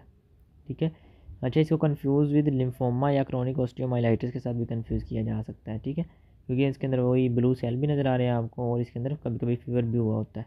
ठीक है, लेकिन ये जो ऑनियन स्किन है आपकी ये उनके अंदर नहीं आएगी। अच्छा प्रेजेंट विद क्या होगा, मेटास्टेसिस के साथ प्रेजेंट कर सकता है ये, लेकिन ये रिस्पॉन्सिव टू कीमोथेरेपी होता है, इसलिए कीमोथेरेपी से ट्रीट कर सकते हैं आप इसको। अच्छा एक सवाल यहाँ पे आया था, उन्होंने कहा था 2 चाइल्डहुड ट्यूमर्स के नाम लिखें, तो 5% के 2 लिखे हुए थे, एक उन्होंने इविंग सार्कोमा लिखा है, एक उन्होंने विल्म्स ट्यूमर लिखा हुआ है। ठीक है, ये लिख लें, विल्म्स WILLMS विल्म्स ट्यूमर, और इविंग सार्कोमा ये पता है आपको। अब आ जाए कॉन्ड्रोमा, कार्टिलेज के ट्यूमर आ गया कॉन्ड्रोमा, कॉन्ड्रोसाइट ओमा से आपके benign benign tumour of cartilage होगा, ये मिडलरा। अच्छा कार्टिलेज के वाले से आपने याद रखना है हमेशा मिडलरी कैविटी को इफेक्ट करता है कार्टिलेजस ट्यूमर जो होते हैं मिडल ऑफ बोन्स को। ठीक है, और जो बिनाइन होगा वो हमेशा स्मॉल बोन्स में होगा, जो सार्कोमा होगा वो आपका लॉन्ग बोन्स में होगा। ठीक है, या सेंट्रल बोन्स के अंदर होगा। तो कॉन्ड्रोमा क्या है, बिनाइन ट्यूमर ऑफ कार्टिलेज या कहाँ पे होगा, middle of small bones of hands and feets. ठीक है, कॉन्ड्रोसार्कोमा है मलिग्नेंट होगा, कहाँ पे होगा, मिडल्ला के अंदर होगा, लेकिन कहाँ पे, सेंट्रल बोन पे, पेल्विस और सेंट्रल स्केलेटन में होगा। उसके बाद metastatic tumours, most common than primary tumours, primary tumour से ज़्यादा ट्यूमर्स जो बोन के होते हैं ना वो मेटास्टेटिक होते हैं, यानी जब भी मेटास्टेटिस होती है हम अक्सर देखते हैं कि मेटास्टाइज टू बोन कर जाते हैं ट्यूमर्स। ठीक है, इसमें क्या होता है, ये सारे ट्यूमर असल में ऑस्टियोलिटिक लाइंस बनाते हैं एक्सेप्ट प्रोस्टेटिक कार्सिनोमा। अगर प्रोस्टेटिक कार्सिनोमा आपका बोन तक मेटास्टाइज करता है ना तो वो उसके पास ऑस्टियोब्लास्टिक लाइंस होते हैं, बाकी सबके पास ऑस्टोक्लिटिक या ऑस्टियोक्लास्टिक लाइंस है, लेकिन इसके पास ऑस्टियोब्लास्टिक लाइंस होते हैं, ये एक्सेप्शन है। ठीक है, अब आ जाए जॉइंट्स के ऊपर। जॉइंट्स आपको पता है दो बोन के मिलने से बनता है, बोन के ऊपर आपके आर्टिकुलर कार्टिलेज होते हैं। ठीक है, जो made up of line cartilage type 2 होते हैं, साइनोवियम होती है। ठीक है, जिसने लाइन किया होता है जॉइंट कैप्सूल को, साइनोवियम रिच इन हाइड्रोलोनिक एसिड होती है जिसने जॉइंट को लुब्रिकेट करना होता है। अब जॉइंट की डिजीज़ कौन कौन सी हैं, सबसे पहले है डिजनरेटिव जॉइंट डिजीज़। डिजनरेशन से आपको पता लग रहा है जी कार्टिलेज की डिजनरेशन हो जानी है, इसको ओस्टियोआर्थराइटिस भी कहते हैं, इसको दूसरा नाम वियर एंड टियर भी है। ठीक है ना, इसमें क्या होगा जी, प्रोग्रेसिव डिजनरेशन हो जाएगी आपकी आर्टिकुलर कार्टिलेजेस की। ठीक है, due to wear and tear होगा, 60 एज के बाद है। रिस्क फैक्टर क्या है, ओबेसिटी और ट्रॉमा है।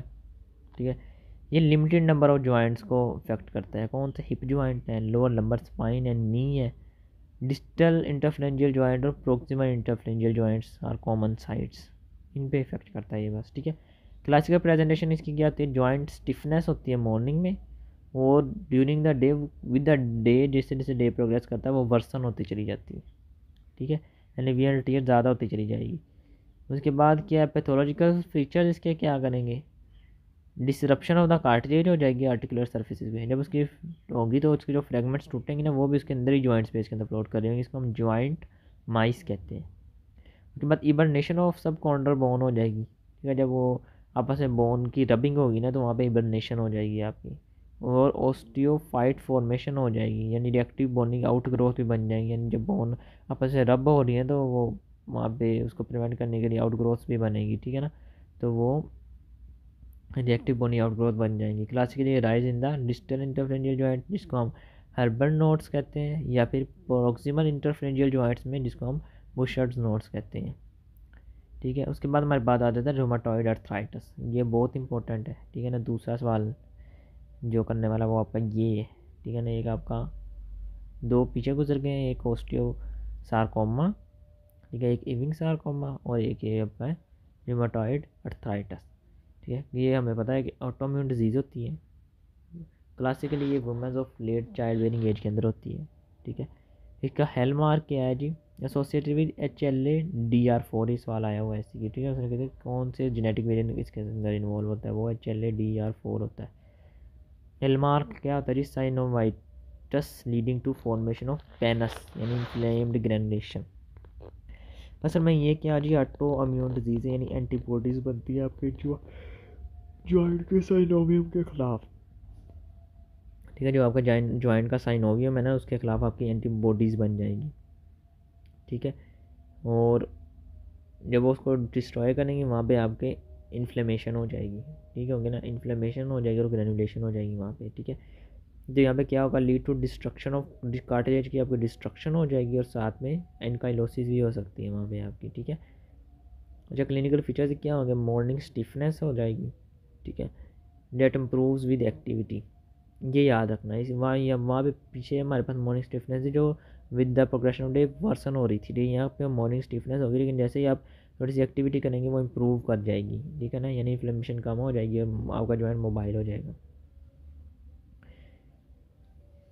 इसमें इन्वॉल्वमेंट किसकी होती है, proximal interphalangeal joint of fingers, wrist, elbow, ankle, knee, लेकिन इसके अंदर एक बात याद रखनी, डिस्टेंट इंटरफेरेंशियल जॉइंट इसके अंदर नहीं आते, वो स्पेयर होते हैं, ठीक है। जॉइंट स्पेस नैरो हो जाएगी, कार्टिलेज लॉस हो जाएगा और ओस्टोपीनिया नजर आएगा आपका एक्सरे के ऊपर, ये इसका डायग्नोस्टिक फीचर है। वो जब भी रूमेटॉइड आर्थराइटिस का वो जिक्र करेगा ना, वो ओस्टोपीनिया का जिक्र लाजमी करता है, मॉर्निंग स्टिफनेस जो विद यूज़ के साथ इंप्रूव कर जाए इसका जिक्र करता है वो, ठीक है। उसके बाद वो प्रोक्सिमल इंटरफेरेंशियल जॉइंट का जिक्र भी कर देता है। इसके अलावा वो फीवर, मलाइस, वेट लॉस और माइल्जिया, इनका जिक्र भी करता है, ठीक है। ये आपने डायग्नोसिस के लिए याद रखना। ऑस्टोपीनिया को तो लाजमी याद रखें, जहाँ पे ऑस्टोपीनिया के वहाँ पे आपका रूमेटॉइड आर्थराइटिस होगा। उसके अलावा रूमेटॉइड नोड्यूल्स बन जाएंगे, जिसमें सेंट्रल जोन ऑफ नेक्रोसिस होगा, सराउंडेड बाय एपिथेलियोइड हिस्टोसाइट्स होगा, ठीक है। ये स्किन के अंदर विसरल ऑर्गन्स के अंदर। उसके अलावा वेस्कुलाइटिस आपको मिलेगा मल्टीपल ऑर्गन में, बेकर सिस्ट मिलेगी, यानी swelling of knee bursa, behind the knee जो बर्सा होता है वो स्वेल कर जाता है, ठीक है। या फिर आपको प्लूरल फ्यूजन, लिम्फेडिनोपैथी या इंटरस्टिशियल लंग फिब्रोसिस भी मिल सकता है, ठीक है। अब इसकी लेबॉर्ट्री फाइंडिंग्स कौन सी हैं, लेबॉर्ट्री फाइंडिंग्स, ठीक है, ये आई हुई है। वो पूछता है कि डायग्नोसिस आप कैसे करेंगे या लेबॉर्ट्री फाइंडिंग्स क्या है। इसके अंदर आपने एक तो कहना कि IgM एंटी ऑटो एंटीबॉडीज़ आपको मिलेंगी, ठीक है। दूसरा आपको यहाँ पे IgG, अच्छा यहाँ पे एंटीबॉडीज़ बनती किसके खिलाफ है, IgG बनती है FC पोर्शन ऑफ IG के खिलाफ बनती हैं, ठीक है ना। And IgM antibodies against FC portion of IgG, ठीक है ना। तो FC पोर्शन ऑफ IgG होता है, इसको रूमेटिक फैक्टर भी कहते हैं। तो यहाँ पे IgM ऑटो एंटीबॉडीज़ आपको इंक्रीज मिलेंगी। दूसरे नंबर को आपको IgG रूमेटिक फैक्टर भी, आप FC पोर्शन ऑफ IgG यानी रूमेटिक फैक्टर हाई मिलेगा आपको, IgM एंटीबॉडीज़ हाई मिलेंगी आपको। दूसरा आप इसका क्लिनिकली इसका आप करेंगे, क्लिनिकली आप क्या करेंगे, मॉर्निंग स्टिफनेस जो ठीक हो रही होगी उसके साथ, ठीक है, 2 और मोर जॉइंट्स को इन्वॉल्व कर रहा होगा ये, और बाकी वो जो हमने इसके फीचर्स पढ़े वो, ठीक है। उसके अलावा आपको अगर आप साइनोवियल फ्लूइड को एनालाइज करेंगे, उसके अंदर आपको न्यूट्रोफिल्स मिलेंगी और हाई प्रोटीन्स भी मिलेंगी। तो ये इसका डायग्नोसिस या लेबोरेटरी फाइंडिंग्स है, ठीक है। कॉम्प्लिकेशन क्या होती है, कॉम्प्लिकेशन यहाँ पे एनीमिया ऑफ क्रोनिक डिजीज़ हो सकता है या सेकेंडरी अमाइलोइडोसिस हो सकता है। एनीमिया ऑफ क्रोनिक डिजीज़ कैसे होता है, इसमें यह था कि क्रोनिक इन्फ्लेमेशन होती है ना जब, तो वहाँ पे वो हेप्साइडन प्रोड्यूस करवाना शुरू करती है। जो हेप्साइडन होता है वो क्या करता है जी, वो ब्लॉक कर देता है use of iron from macrophages. जब आयरन नहीं होगा तो आपके पास हीमोग्लोबिन कम हुई तो आपके पास अनीमिया डेवलप हो जाएगा। उसके अलावा सेकेंडरी अमाइलोइडोसिस भी करवा देता है, वो भी क्रोनिक इन्फ्लेमेशन से रिलेटेड है, ठीक है। उसके बाद हमारे पास आती है सीरो नेगेटिव स्पॉन्डाइलो आर्थरो फैटीज। असल में ये वो वाले अर्थराइटिस हैं जो सीरो नेगेटिव, यानी इनका रोमाटॉइड अर्थराइटिस से फैक्टर इसके अंदर नेगेटिव होता है, लेक और रोमाटॉइड फैक्टर, इसलिए इनको हम सीरो नेगेटिव कहते हैं। इसमें एक्सेस गैदरिंग इन्वॉल्वमेंट होती है और HLA-B27 एसोसिएशन होती है। अच्छा, इसमें 3 आते हैं। पहला आता है हमारे पास एनकाइलोसिंग स्पॉन्डाइलो अर्थराइटिस, ये सैक्रोइलिक जॉइंट्स में या स्पाइन में होगा, यंग अडल्ट्स में, मेल्स में होगा। प्रेजेंट कैसे करेगा, लो बैक पेन होगी और साथ में इन्वॉल्वमेंट ऑफ वर्टिब्रल बॉडीज़ होगी, ठीक है। इसमें क्या होता है कि जी आपकी वर्टिब्रल बॉडीज़ आपस में फ्यूज़ कर जाती है और आपको बम्बू स्पाइन मिलता है, ठीक है। बैम्बू स्पाइन मिलता है आपको। एक्स्ट्रा आर्टिकुलर मैनिफेस्टेशन में आपको यूवियाइटिस और अयोर्टाइटिस मिलेगा, यानी अयोर्टा की रिगर्गिटेशन भी मिलेगी आपको, ठीक है ना। ये एक्स्ट्रा आर्टिकुलर मैनिफेस्टेशन इसकी होती है 2। उसके बाद आपके पास राइटर सिंड्रोम है। राइटर सिंड्रोम हमने स्केच के अंदर भी पढ़ा था, अगर आपको याद हो तो। इसके अंदर ट्राइएड होता है, अर्थराइटस, यूरिथ्राइटस एंड कंजक्टिवाइटस। जिसको हम कहते थे can't see, can't P, can't climb a tree. Young adult के अंदर होता है जिनमें वीक्स आफ्टर या कोई जीआई इन्फेक्शन, गैस्ट्रोइंटेस्टाइनल इन्फेक्शन या फिर क्लैमिडियल ट्रैकोमैटिस इन्फेक्शन की वजह से, ठीक है, उसके कुछ वीक्स के बाद होता है। दूसरी है psoriatic arthritis, 10% cases of psoriasis के अंदर होता है। एक्सियल जॉइंट्स और पेरिफेरल जॉइंट्स को करता है। Distant differential joints of hand and feets का कॉमनली इफेक्ट हो सकती हैं। वो इसमें जो फिंगर्स और टो होते हैं ना, वो सॉसेज शेप हो जाते हैं आपके पास, ठीक है। उसके बाद हमारे पास आता है इन्फेक्शियस अर्थराइटिस। इन्फेक्शियस एजेंट की वजह से ही होगा, यूजली बैक्टीरिया होता है, ठीक है। इसमें नाइजीरिया गनोरिया हो सकता है यंग एडल्ट्स के अंदर जो सेक्सुअली एक्टिव हो, या फिर स्टेफाइलोकोकस ओरियस हो सकता है ओल्डर चिल्ड्रन या एडल्ट्स के अंदर। मोस्ट कॉमन काज आपके पास स्ट्रेप्टोकोकस वो नाइजीरिया गनोरी है, और सेकंड मोस्ट काज जो है वो स्टेफाइलोकोकस ओरियस है। कहाँ पे होता है? सिंगल जॉइंट में होगा और यूजली नी में होता है। प्रेजेंट कैसे करता है? वार्म जॉइंट होता है, लिमिटेड मोशन होगा, फीवर होगा, इंक्रीज वाइट काउंट होगा और एलिवेटेड ईएसआर होगा, ठीक है ना। अच्छा, इसका इन्फेक्शियस अर्थराइटिस का ये अगर आपको जैसे ही पता लगे ना, आपने फौरी इसको डायग्नोस करके ट्रीट कर देना है, ताकि क्योंकि एंटीबायोटिक्स हमारे पास अवेलेबल है, तो हमने जॉइंट डैमेज को बचाना होता है इसके अंदर। उसके बाद गाउट है, ये सवाल करना है आपने, ठीक है ना। रूमेटॉइड अर्थराइटिस के बाद आपने गाउट को करना है, इसके सवाल पास पेपर में आता है, ठीक है ना। अब गाउट में क्या होता है जी? इसमें हमारे पास uric acid, monosodium urate crystals की डेपोजिशन हो जाती है जॉइंट्स के अंदर, ठीक है। होगा क्यों? दो वजह से हो सकता है, या फिर तो hyper production of uric acid हो रही है, या फिर यूरिक एसिड की एक्सक्रीशन नहीं हो रही किडनी से, ठीक है ना। अच्छा, अब इसकी टाइप्स है, प्राइमरी गाउट या सेकेंडरी हो सकता है, या एक्यूट हो सकता है, या क्रोनरी हो सकता है। प्राइमरी में आपके पास क्या होगा? प्राइमरी की etiology अननोन होती है मोस्टली, ठीक है ना, और ये मोस्ट कॉमन फॉर्म है, और ये यंग अडल्ट में नज़र आएगी आपको। सेकेंडरी गाउट क्या होता है? उसके तीन कॉजेज हो सकते हैं कि जो कीमिया या माइलोप्रोलिफरेटिव डिसऑर्डर हुआ है, जिसके अंदर सेल बहुत ज़्यादा तेज़ी से डैमेज हो रहे हैं, तो डीएनए आरएनए ज़्यादा आ रहा है, उसकी ज़्यादा मेटाबॉलिज्म होगा तो ज़्यादा प्यूरिन बॉडी बनेगी, ज़्यादा प्यूरिन से ज़्यादा यूरिक एसिड बनेगी, ठीक है। दूसरा आपके पास क्या? लीश निहान सिंड्रोम हो गया है। इसके अंदर क्या? इसके अंदर HGPRT की डेफिशिएंसी हो जाती है आपके पास। हाइपोजेंथीन गुआनिन फॉस्फोराइबोसाइल ट्रांसफरेज की डेफिशिएंसी हो जाएगी, जो एक्स लिंक्ड होती है। जब ये डेफिशिएंट होगा तो आपका साल्वेज पाथवे बंद हो जाएगा और सारा मेटाबॉलिज्म आपका शिफ्ट हो जाएगा टुवर्ड यूरिक एसिड प्रोडक्शन, ठीक है ना। तो यूरिक एसिड पाथवे आपका एक्टिव हो जाएगा, यूरिक एसिड प्रोडक्शन ज़्यादा हो रही है, उससे डेपोजिशन भी ज़्यादा होगी। तीसरी आपके पास है रेनल इनसफिशेंसी, यानी रेनल से यूरिक एसिड एक्सक्रीट नहीं हो पा रही, तब भी उसका लेवल बढ़ जाएगा, ठीक है। तो ये सेकेंडरी गाउट हो गया। उसके बाद ये, या फिर प्रेजेंटेशन के वाले से कैसे हो सकता है? या एक्यूट हो सकता है, या क्रोनिक हो सकता है। एक्यूट क्या होगा? एक्सक्यूजली पेनफुल अर्थराइटिस प्रेजेंट करेगा, और मोस्टली ये ग्रेड टो के अंदर हो सकता है, पोडेग्रा कहते हैं, ठीक है। तो वही होगा जी, क्रिस्टल डिपॉजिट होंगे, एक्यूट इन्फ्लेमेटरी रिएक्शन हो जाएगा, और ये किस में होगा? अल्कोहल कंजप्शन या मीट कंजप्शन होगी, ठीक है ना। अच्छा, इसके जब भी इसका डायग्नोसिस आता है ना, वो मोस्टली अल्कोहल का जिक्र लाजमी करता है, ठीक है ना। वो कहता है कि बंदा अल्कोहलिक है, और दूसरा वो इसमें कहता है कि नीडल लाइक क्रिस्टल्स हैं। वो हम आगे बायोप्सी पढ़ेंगे ना, वहाँ पे आपको बताएगा वो कि इसके अंदर नीडल लाइक क्रिस्टल्स आते हैं, ठीक है ना। अच्छा, क्रोनिक गाउट में डेवलपमेंट ऑफ ट्रॉफी हो जाती है, ठीक है ना। अच्छा, ये क्वेश्चन भी आया, व्हाट इज़ टॉफ़ी, ठीक है ना। ये आपने देखना टॉफ़ी क्या होता है। ये white chalk aggregates of uric acid crystals होते हैं with fibrosis and joint cell reaction in the soft tissue and joints. And joint और सॉफ्ट टिश्यू के अंदर जॉइंट सेल रिएक्शन और फिब्रोसिस होती है यूरिक एसिड क्रिस्टल्स की, जिससे चौक और वाइट या चौकी एग्रीगेट्स बन जाते हैं आपके, ठीक है। इसको हम टॉफ़ी कहते हैं, ठीक है। और क्रोनिक गाउट के अंदर आपको ट्रॉफी मिलेंगे, साथ में आपको रेनल फेलियर मिलेगा। रेनल फेलियर क्यों होगा? तो यूरिक एसिड क्रिस्टल जो किडनी टब्यूल्स के अंदर भी डिपॉजिट होना स्टार्ट हो जाएंगे आपके पास। लेबोरेटरी फाइंडिंग में आपको क्या मिलेगी? ये पूछी हुई है उन्होंने, लेबोरेटरी फाइंडिंग्स क्या होंगी इसके अंदर। सीरम यूरिक एसिड आपको हाई मिलेगा, यानी हाइपर यूरिसीमिया मिलेगा आपको। उसके अलावा आपको क्या होगा? साइनोवियल फ्लूइड को अगर आप एनालाइज करेंगे, उसके अंदर आपको नीडल शेप्ड क्रिस्टल्स मिलेंगे, ठीक है ना। ये इसका डायग्नोस्टिक फीचर है, वो नीडल शेप क्रिस्टल्स का लाजमी जिक्र करता है, ठीक है। अल्कोहलिक का जिक्र करेगा, वो नीडल शेप क्रिस्टल्स का जिक्र करेगा। उसके अलावा with negative birefringence under polarised light. Negative birefringence ये होते हैं कि अगर इनको आप पैरेलल लाइट से, या जब ये फ्लैट लाइक ही हो तब देखेंगे ना, तो ये येलो कलर के नज़र आते हैं, ठीक है, वरना किसी और कलर के नज़र आएंगे। इसको कहेंगे हम नेगेटिव बाय रिफ्रिंजेंस।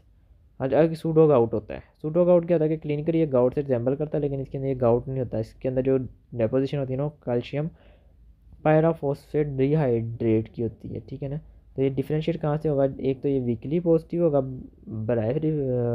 बाइरिफ्रिंजेंस में पोलराइज लाइट में, दूसरा जो इसके क्रिस्टल होंगे वो रिम्बॉइड शेप होंगे, वो नीडल शेप नहीं होंगे, ठीक है। अब हमारे पास स्केलेटल मसल आ जाता है। स्केलेटल मसल में क्या हो सकता है जी, डर्मेटोमायोसाइटस हो सकता है, डर्मा यानी skin, myo muscle myositis inflammation, inflammatory disorder होगा स्किन और स्केलेटल मसल का। एटियोलॉजी इसकी अननोन है, लेकिन एसोसिएटेड होती है कार्सिनोमा और mostly gastric carcinoma. Clinical features क्या होते हैं, बायलेटरल प्रोक्सिमल मसल वीकनेस आएगी, डिस्टल इन्वॉल्वमेंट कैन, पहले प्रोक्सिमल मसल आपके वीक होंगे, बाद में आपके लेट मसल वीक होंगे, ठीक है। उसके अलावा स्किन चेंजेस क्या होंगे, आपको रैश मिलेगा अपर आई लीड पे, ठीक है, जिसको हम मेलियोट्रोप रैश कहते हैं, पर्पल कलरेशन होती है। आपको मेलर रैश मिलेगा, या आपको रेड पप्यूल्स मिलेंगे एल्बो पे, नक्कल्स पे या नी के ऊपर, ठीक है ना।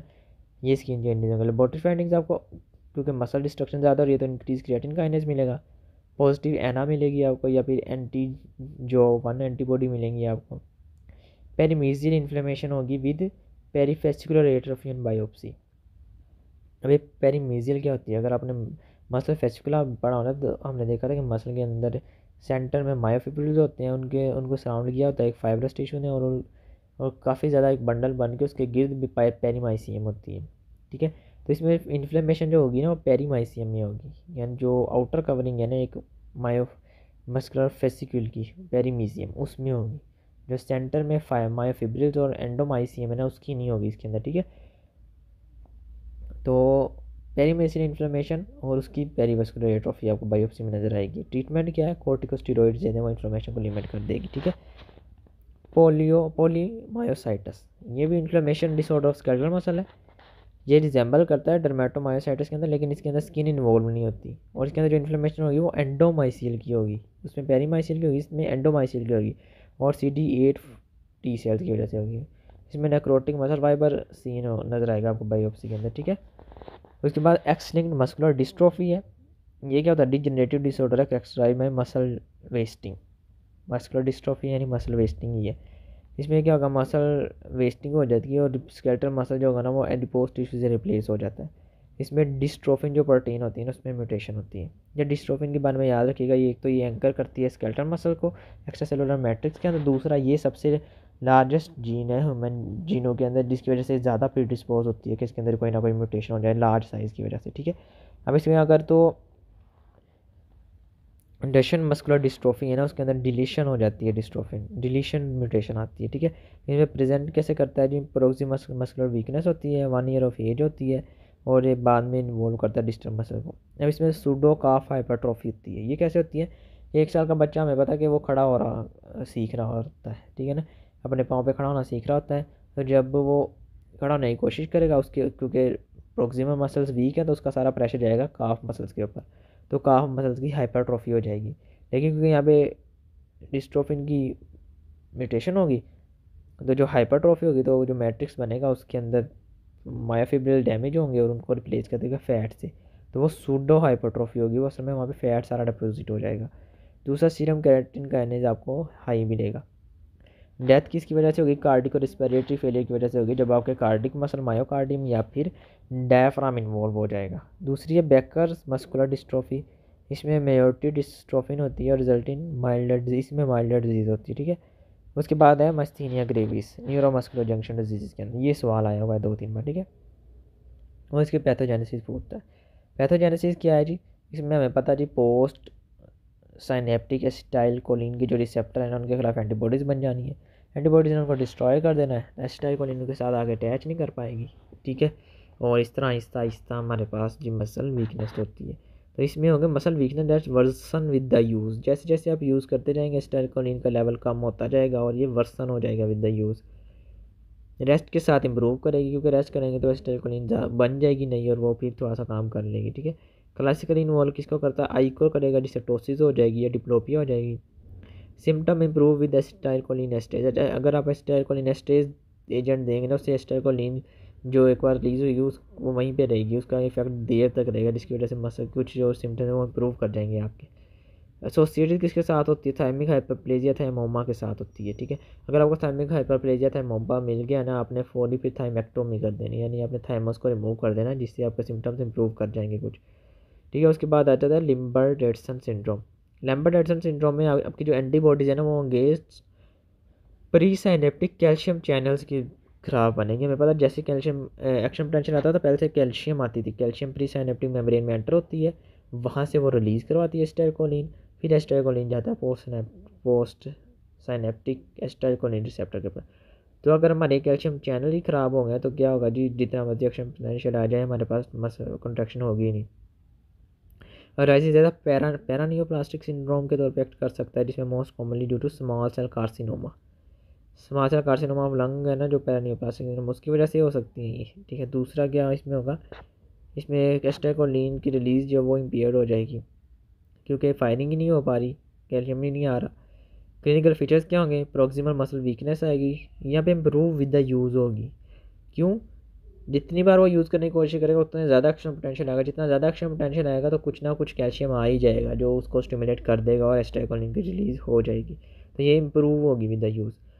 इसमें आई स्पेयर्ड हो सकती हैं, आई में मसला नहीं आता। और एस्टाइलकोलिन एस्ट्रीज इसमें सिम्टम्स को इम्प्रूव नहीं करेंगे। वहाँ पे हमें पता था कि एस्टाइलकोलिन एस्ट्रीज दे रहे थे, सिम्टम्स इम्प्रूव हो रहे हैं, क्योंकि वहाँ पे तो एस्टाइलकोलिन हमने बचाई थी, यहाँ पे एस्टाइलकोलिन रिलीज़ ही नहीं हुई, तो एस्टाइलकोलिन एस्ट्रीज ने क्या कर लेना है। ठीक है, resolve with resection of the cancer, अगर आप कैंसर का रिसेक्शन कर देंगे उससे ये कुछ इम्प्रूव कर जाता है। ठीक है, उसके बाद है soft tissue tumours.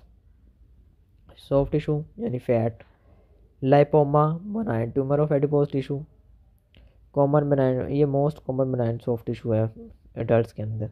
लाइपोसार्कोमा malignant tumour of adipose tissue, ये most common malignant soft tissue tumour होता है एडल्ट के अंदर। इसके अंदर आपका जो करेक्टरिस्टिक सेल नज़र आता है वो लाइपोब्लास्ट नज़र आता है। अब रेप्डोमायोसार्कोमा, रेप्डो कहते हैं स्केल्टन को, oma benign, benign tumour of skeleton muscle को हम रेप्डोमायोसार्कोमा कहेंगे। इसके अंदर जो आपको करेक्टरिस्टिक सेल मिलेगा वो कार्डिक रेप्डोमायोमा मिलेगा। ठीक है, और ये ट्यूबरकुलस स्क्लेरोसिस के साथ एसोसिएटेड होता है। उसके बाद हमारे पास आता है rhabdomyosarcoma, malignant tumour of skeletal muscle, most common malignant soft tissue children के अंदर है। रेप्डोमायोब्लास्ट कैरेक्टरिस्टिक सेल होगा, वो डेस्मिन पॉजिटिव होगा। Most common site head and neck है, और यंग जल्द के अंदर वजाइना भी जो है ना वो क्लासिक साइट है एट द एज ऑफ 5।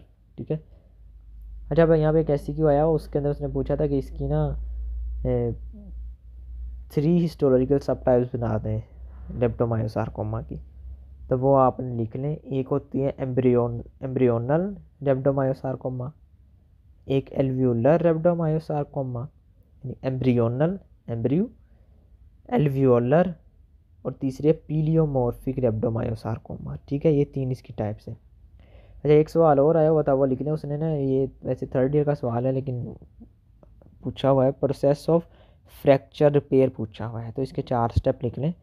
सबसे पहले होता है हमारे पास हीमाटोमा फॉर्मेशन होता है, उसके बाद कैलस फॉर्मेशन होती है, नंबर 3 पे बोनी कैलस फॉर्मेशन होती है, और नंबर 4 पे फिर हमारे पास बोन रीमोल्डिंग होती है। तो इस तरह ये चैप्टर कंप्लीट होता है हमारा। ठीक है, अब वो रह गए हैं आपके जी मॉर्फोलॉजीज, वो मैं आपको करवा देता हूँ। तो जो पहली हमारे पास मॉर्फोलॉजी पूछी हुई ना, वो ऑस्टियोसार्कोमा की पूछी हुई है, सबसे ज़्यादा यही पूछी हुई है, 4 से 5 बार आई हुई है। तो ये क्या होती है, ग्रोस में आपको एक bulky tumour that are gritty white, ठीक है, एक बल्कि ट्यूमर मिलेगा, ग्रीटी वाइट होगा, contain areas of haemorrhage and cystic degeneration, इसकी ग्रोस है। माइक्रोस्कोपी में जब आप देखेंगे, ठीक है, इसका निमोनिक प्लॉट के नाम से PLOT, ठीक है ना। सबसे पहले आपको क्या होगा जी, फॉर्मेशन ऑफ ऑस्टियोइड मैट्रिक्स और mineralisation bone by malignant tumour cell is a diagnostic of osteosarcoma, ये इसका डायग्नोस्टिक पॉइंट होगा। ठीक है ना। अच्छा, अब इसकी जो वो होगी ना माइक्रोस्कोप, इसमें क्या होगा, neoplastic bone usually has a fine lace like configuration. ठीक है, एक आपकी नियोप्लास्टिक बोन आपको मिलेगी जिसके अंदर फाइन लेस लाइक कन्फिग्रेशन होगी। नंबर इसके बाद क्या होगा आपको, इसके बाद आपको पीलियोमॉर्फिक सेल्स नज़र आएंगे इसके अंदर। ठीक है ना, हमने इसके अंदर कहा था बायोप्सी के अंदर आपको pleomorphic cells and frequently have large hypochromatic nuclei bizarre tumour giant cells. ठीक है ना। तो नंबर 1 पे हमें एक नियोप्लास्टिक बोन मिली has a fine lace like configuration. Number 2 पे हमें पीलियोमॉर्फिक सेल मिलेंगे जो frequently have large hyperchromatic nuclei और बिजार जाइंट सेल। ठीक है, साथ में हमें वेस्कुलर इन्वेजन और नेक्रोसिस मिलेगा, और एंड में हमें mitotic activities high including abnormal forms. ठीक है, तो ये इसकी है जी माइक्रोस्कोपी। उसके बाद हमारे पास इविंग सारकोमा की एक बार पूछी हुई है उसने। इसमें आपकी जो ग्रोथ होगी, tumour soft tan white and frequently contain area of haemorrhagic and necrosis. ठीक है, सॉफ्ट टैन वाइट होगा और साथ में एरिया ऑफ हेमरेज और नेक्रोसिस होंगे ग्रोथ के ऊपर। माइक्रोस्कोपी में जब आप देखेंगे, one of the small round blue cell tumour, ये तो इसकी लाइन है जी। अच्छा, इविंग सारकोमा इसकी जी है compose of sheets of uniform small round cell that are slightly larger and more cohesive than lymphocytes. ठीक है, इसके अंदर आपको यूनिफॉर्म स्मॉल राउंड सेल्स मिलेंगे, ठीक है, जो लिम्फोसाइट से स्लाइटली लार्जर होंगे। ठीक है, उसके बाद आपको they have scanty cytoplasm that may appear clear but it is rich in glycogen.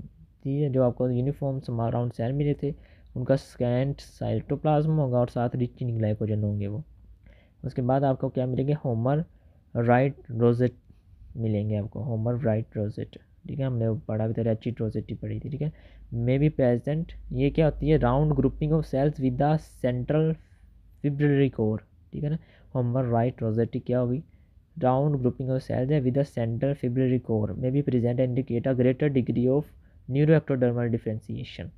इसमें कौन सी तीन चीज़ें मिली आपको, एक तो आपको यूनिफॉर्म स्मॉल राउंड सेल्स मिले जो स्लाइटली लार्जर और मोर कोहेसिव थे लिम्फोसाइट से। नंबर 2 पे तो उनका स्कैंटी साइटोप्लाज्म है और साथ में रिच इन ग्लाइकोजन है।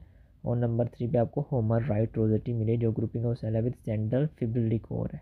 ठीक है, उसके बाद आप आ जाए जी ऑस्टियोआर्थराइटिस। अच्छा, एक बार ये क्वेश्चन आया जिसमें उसने ना मोर्फोलॉजिकल डिफरेंस पूछा था ऑस्टियोआर्थराइटिस और रूमेटॉइड अर्थराइटिस का। तो ऑस्टियोआर्थराइटिस में आपको एक तो जॉइंट माइस मिलता है जो हमने देखा था, दूसरा आपको पॉलिश्ड आइवरी मिलेगी, ये होता है parents of subchondral bone plate is seen. ठीक है, नंबर 3 पे आपको osteophytes develop at the margin of the articular surfaces.